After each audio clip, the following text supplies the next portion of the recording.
Okay, another favourite of mine is the Box and Whisker Graph. Now, we've already talked about the stem and leaf graph shows the shape of a distribution. Well, the Box and Whisker Graph shows how the data is spread out. So if we compare two box and whiskers, we can immediately visualize which one is more spread. The diagram is placed next to a scale, and we need 5 key pieces of information to draw the graph. So we need the largest value, we can call that the maximum value, that's that value there. The upper quartile, it's going to be this value here. That one's the median. This value is the lower quartile, and this one is the smallest value, or the minimum. And once you've got all those 5 data points, you can draw the graph. Okay, so let's try one. Draw a box and whisker graph for the class results and the measurement test. So here are those results again, and because we have to find those 5 data values, which includes the median, we need to put them in order, and that probably takes the longest. So I'll just do it quickly for you. 25, and then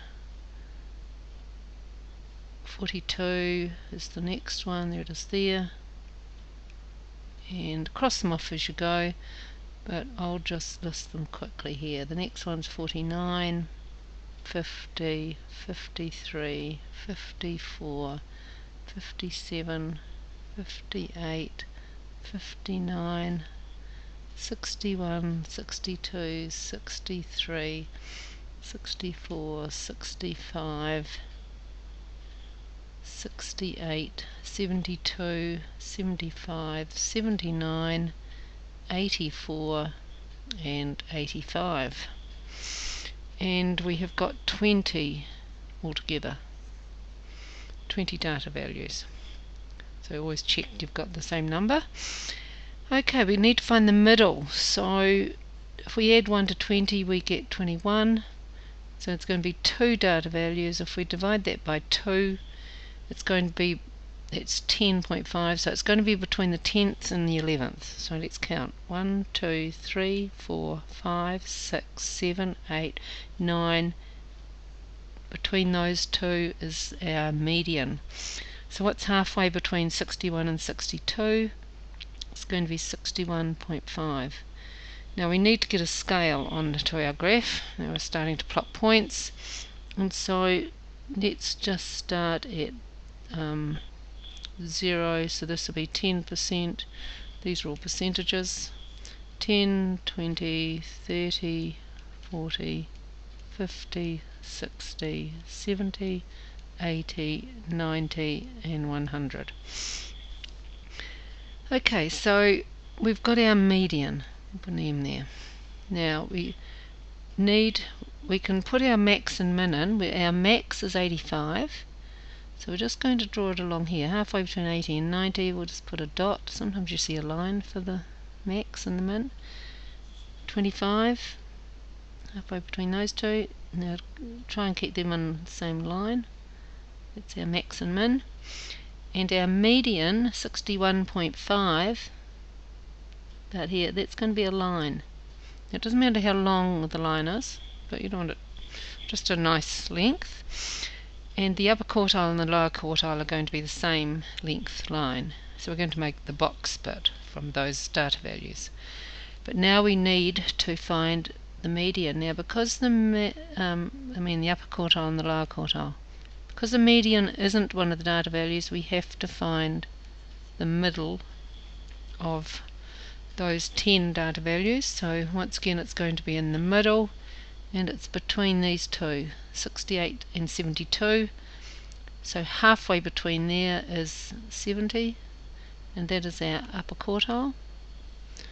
So we can put another line at 70, and going down here to find our lower quartile, got 10 data values, so it's between the 5th and the 6th. 1, 2, 3, 4, between these two. So it's going to be 53.5 because it's halfway between, and that will be our lower quartile. There's 50, 55's in the middle, so approximately there. You can do it with a better scale, and we're going to join those up to make the box. And these whiskers, oh, they should be in the middle. That's up a bit high,